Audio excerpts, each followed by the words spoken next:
Jadi pasien itu tiba-tiba juling dia nih Pak. Tiba-tiba juling. Setelah diperhatikan, oh iya ini berarti ada saraf 346 yang terganggu.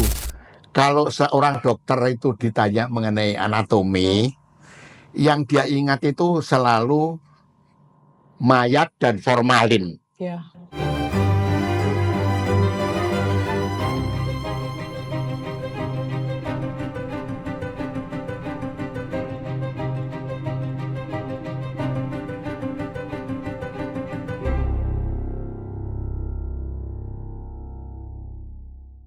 Ya, jadi buat mahasiswa baru atau orang awam, jadi untuk kadang kan mereka bingung untuk belajar struktur tubuh secara rinci. Jadi dari penjelasan Prof itu, jadi kita harus tahu organ dalamnya sehingga kita dapat mengetahui letaknya. Jadi tidak asal nempel gitu, tapi kita tahu bagaimana organ dalamnya. Jadi berhubungan dengan klinis yang kita mau cari, gitu ya, Prof. Betul Nah, sekali. jadi kalau menurut Prof pernah nggak menemukan mahasiswa yang tadinya nggak suka apa namanya anatomi awalnya, terus dia jadi suka, Prof? Ini mengenai suka anatomi dan tidak Ya, suka anatomi. pelajarannya. Ini memang sepanjang yang saya tahu, kalau seorang dokter itu ditanya mengenai anatomi, yang dia ingat itu selalu mayat dan formalin. Ya. Jadi jijik dulu ya. Itu yang saya lihat. Jadi untuk menunjukkan bahwa saya suka anatomi itu biasanya setelah dia menjadi staf untuk spesialisasi. Itu jelas dari bagian THT yang saya lihat dulu ya. Pengen sekali mendapatkan mayat untuk diperiksa bagaimana kalau hidung itu diterabas masuk sampai mana, sampai selatur sika atau apa ya. Karena saya pernah melihat keluarga saya operasinya itu melalui hidung untuk mengambil tumor di bawah sela tursika oleh dokter THT. Betul-betul beres. Ya, karena sejawat nggak bayar. Ya, jadi pasien itu tiba-tiba juling dia nih Pak. Tiba-tiba juling. Setelah diperhatikan, oh iya ini berarti ada saraf 346 yang terganggu. Masih ingat ya? Ini kan ada sinus cavernosus, jalan di pinggirnya ya kan. Nah itu yang terganggu. Dan itu untuk ngambil tumor itu melalui hidung. Jadi orang yang mengatakan aku suka anatomi dan anatomi penting, biasanya mereka yang berjurusan bedah dan radiologi saya lihat. Ya. Karena Anda itu punya prospek sangat dibutuhkan radiologi ya. Anatomi ini ya. Terima kasih. Jadi sebetulnya suka dan tidak suka, yang awalnya takut atau ragu-ragu, ya jadi setelah memasuki stase dia spesialis, gitu dia mulai merasakan pentingnya gitu ya, Prof. Timbulnya kebutuhan. Ya. Berarti mahasiswa jadi tercerahkan menyadari hubungan antara anatomi dengan klinisnya. Betul. Baik, Prof. Betul. Terima kasih Penting untuk keterangan Prof. Ya. Mungkin Bu Santi ada pertanyaan? Iya, baik. Menyoroti kemajuan teknologi, Prof. Tadi kita berbicara banyak mengenai diseksi, kemudian belajar melalui organ asli. Nah, saat ini banyak fakultas kedokteran yang mulai memakai media-media digital 3 dimensi. Bahkan beberapa saya lihat justru lebih banyak muatan 3 dimensinya ketimbang kadaver, karena dengan alasan mendapatkan kadaver itu sulit.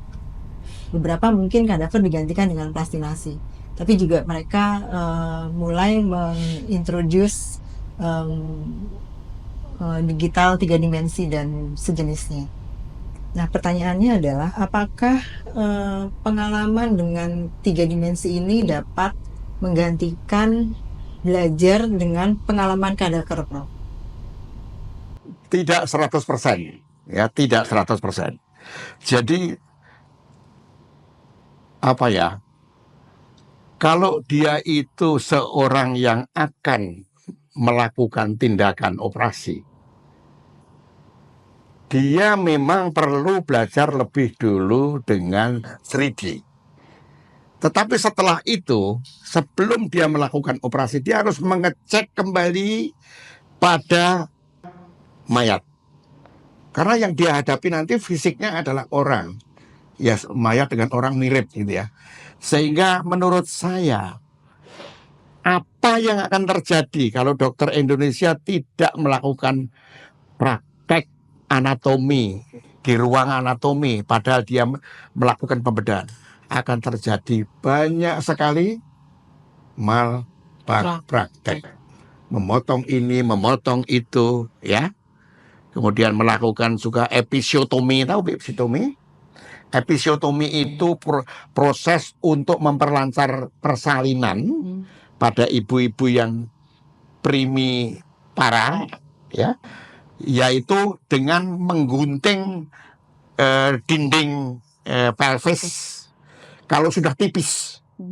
Nah, arahnya itu tidak boleh langsung ke bawah, tapi harus ke samping. Kenapa? Nah, ini ada nervus hemoroidalis di situ. Kalau laki mungkin bisa terkena cabang-cabang pudendus barangkali, plexus sacralis. Jadi barangkali pengetahuan anatomi tetap dibutuhkan. Kalau tidak, saya tandai di Amerika terjadi banyak sekali malpraktek dan tuntutan asuransi. Di Indonesia juga saya lihat ada kasus kebidanan yang tempo hari geger di luar Jakarta, di luar Pulau Jawa, ada. Tapi itu menurut saya tidak tahu, tapi kalau saya analisa malpraktek, salah ya, gitu ya. Tetapi hal-hal seperti itu di Indonesia tidak tertutup. Dokter berbuat kesalahan tidak diketahui. Ya, ini bukan maksud saya mencemarkan dokter, tapi dokter itu kalau dia menghadapi keadaan yang tidak bisa diteruskan, dia harus bertanya. Saya pernah melihat seseorang operasi. Saya mahasiswa, dia adalah atasan saya, calon dokter kebidanan. Dia operasi, kemudian berhenti operasi karena terlalu banyak perlengketan. Saya bilang, Rio, kamu naik skuter ya? Hubungi dokter itu, senior. Tanyakan ini, saya ada kesulitan. Ya, mulai skuter weng ke Menteng, ya. Dokternya lagi praktek banyak. Mohon maaf, saya mau ketemu sama dokter. Ada apa? Anu. Wah, dia lagi gitu kan. Saya masih ingat tuh. Dia lagi. Artinya dia itu kalau operasi seringkali macet, berhenti. Baik, Prof. Tadi kita udah bicara tentang aspek teknik anatomi. Nah, selanjutnya ini kita tidak kalah bicara tentang etik dan penghormatan terhadap tubuh manusia, khususnya kepada mahasiswa. Kita perkenalkan bagaimana dikenalkan nilai-nilai penghormatan terhadap tubuh manusia pada saat diseksi. Ya, begini, ini jadi saya teringat masa lalu. Saya kepala bagian dokter Gondo mengawas ya waktu itu ya. Ini ceritanya nih. Saya pergi keluar makan, tiba-tiba saya dipanggil sama dokter Gondo. Mas Rio, ada apa? Itu mahasiswa naik di atas meja. Kenapa? Main anggar, tapi pakai tulang kaki. Kan mejanya kuat tuh. Dak, pakai femur. Loh, ini kok menggunakan kaki mayat? Ini dimuat ya. Turun. Saya bilang, ini tidak bagus. Ini kamu tidak mengerti, ya, bahwa ini dilarang. Nah, mengenai hal bagaimana menghormati manusia dan menghormati mayat, itu Anda harus ingat kembali. Penggunaan mayat untuk anatomi maupun untuk forensik itu dilindungi oleh undang-undang dan peraturan pemerintah. Undang-undang Kesehatan nomor 360 ya. Nomor 300 ya, pasal 120 ayat 1, 2, 3 atau yang lama PP 18 tahun 1981. Di situ itu dikatakan bahwa untuk pendidikan kedokteran, maka bagian anatomi boleh menggunakan mayat yang berasal dari kaum terlantar atau dari rumah sakit yang tidak ada keluarganya, serta diwajibkan untuk menghormati mayat tersebut sebagaimana diwajibkan di dalam agama kita. Ya, awal daripada ini sebenarnya adalah seorang dokter. Sebenarnya Dr. Med Ahmad Ramali, ya, beliau dari Padang tapi dari UI, yang mempunyai fatwa. Karena waktu itu diributkan peralihan dari Belanda ke RI itu penggunaan mayat jadi ribut. Nah, kebetulan waktu itu ada Dr. Ahmad Ramali, seorang yang sangat paham agama. Dia lalu menurut syarak Islam, penggunaan mayat untuk ini diizinkan sebatas yang diperlukan dengan penghormatan kepada almarhum. Ada. Jadi di sini kita kembali bahwa apa tadi pertanyaannya? Bagaimana filosofi etika dan menghormatinya? Nah, jadi sejak kita masuk di kedokteran, sebenarnya itu sudah harus diperkenalkan kepada etika. Mulai kita memegang kodok di bagian biologi, itu sudah timbul masalah waktu itu. Kodok itu ada yang dimasukin ke tasnya mahasiswa perempuan. Ada yang nakal itu. Dia kan jerit-jerit ya kan. Jadi waktu itu dimarahin waktu itu sama Dr. Partomo Alibasah, kepala bagian biologi waktu itu. Dokter juga, ya bagian biologi UI itu pernah mempunyai karya besar yaitu apa? Menemukan jumlah kromosom. Ya, apa namanya itu? Lupa saya namanya. Ya. Nah, jadi mengenai etik ini dari mulai kita masuk sudah diajarkan. Sehingga mahasiswa kedokteran itu sebenarnya mirip-mirip kalau saya rasakan waktu saya belajar mengaji. Juga di situ ada model apa ya? Yang lebih tua harus dihargai, penghormatan ya. Jadi sudah ditanamkan sejak mulai masuk kedokteran, mulai memegang kodok itu sudah diperingatkan. Kemudian di anatomi biasanya iya, dan mayat-mayat anatomi yang memang dikenal Islam, waktu saya minta disolatkan. Ya, saya membayar sholat pada karyawan setiap mayat yang masuk disolatkan itu dulu ya. Mungkin sekarang juga masih. Nah, jadi artinya kita memegang etika menghormati mayat, ya. Sampai kalau Anda tahu nanti dokter itu boleh praktek, harus pakai tempat tidur, nggak boleh pakai tikar. Pasiennya ditikar lalu dia ngangkang di atasnya nggak boleh. Tempat tidur untuk praktek dokter itu harus kira-kira setinggi di atas pusernya dokter rata-rata. Dan dokter itu harus memeriksanya dari sebelah kanan. Nggak boleh dari kiri atau ngangkang di atas, nggak boleh. Ya, itu sudah diatur di dalam SOP, udah tahu kita semua, ya kan? Meriksa itu harus sebelah kanan.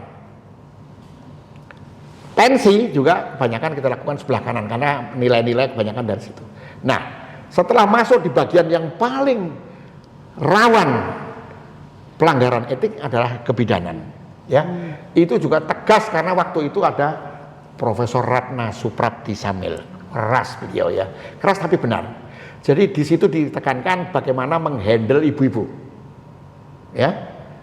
Jadi adalah sehingga yang saya ingat yang membekas sampai sekarang, kalau kita membersihkan kulit searah, buang, nggak boleh diusek-usek, itu nggak boleh, ya. Jadi itu etika dalam rangka menghormati harkat pasien.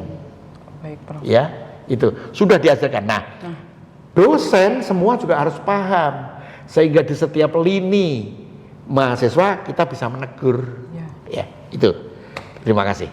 Jadi ada tambahan ini nih Prof, pertanyaan. Jadi seberapa besar sih kontribusi anatomi membentuk karakter seorang dokter?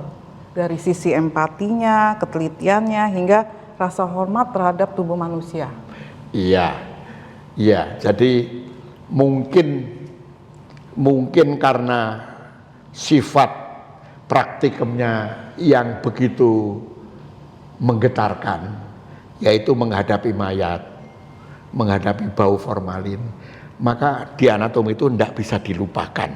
Biasanya begitu ya. Sampai dosen-dosennya juga ya. Nah, oleh karena itu bagaimana anatomi itu bisa menjiwai, ya tentu itu terpulang kepada kita masing-masing. Kalau kita pada dasarnya memang punya rasa empati terhadap sesama, ya, kita pasti akan pertama merasa takut, kedua juga merasa ada empati. Bahkan kalau saya boleh cerita, ada kadaver yang ada emasnya. Waktu zaman saya jadi dosen, emasnya itu ada di sini, di pipi kanan kiri, di jidat, emas kecil-kecil kayak jarum. Iya. Ya, ada beberapa diambil waktu itu. Kita kan praktikum nggak termasuk sini kan, Iya. otot wajah kan tidak ya, nggak, risorius segala. Tapi waktu itu ada salah satu staf yang mungkin dia pengen tahu otot-otot wajah, ternyata ketemu itu. Jadi artinya apa? Sisi-sisi manusia itu ada pada mayat itu.